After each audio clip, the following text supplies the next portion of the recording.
So my name is Aedan Wolton. I'm a social worker and sexual health advisor at 16th Street and cliniQ based in Soho in London.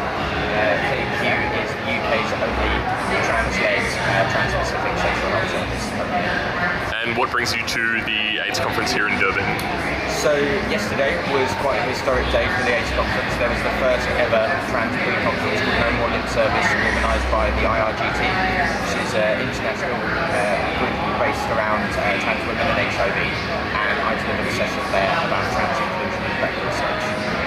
Okay, now we've just kind of been through what was, for me at least, a pretty extraordinary discussion about transmasculine communities and people, and I guess specifically MSM and HIV.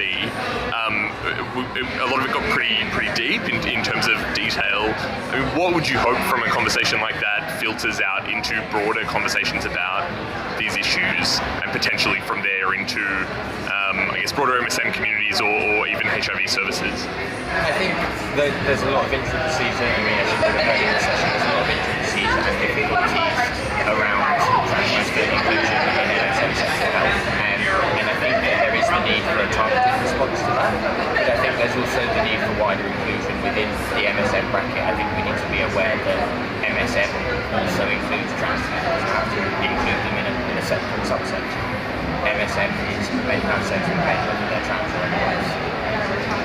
And so it was also mentioned during that session that there was some frustration that there's not more transmasculine content in the main program of the conference. Yeah. I mean, can you see a way forward for that to change? Do you know if there's any kind of push to make that more a part of the main conference program?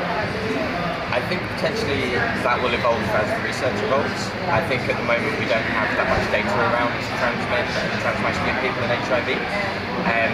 We don't know whether it's low or high risk, whether trans masculine people of any sexuality would make up a key population. For instance, transgender women make up a key population irrespective of sexual practices.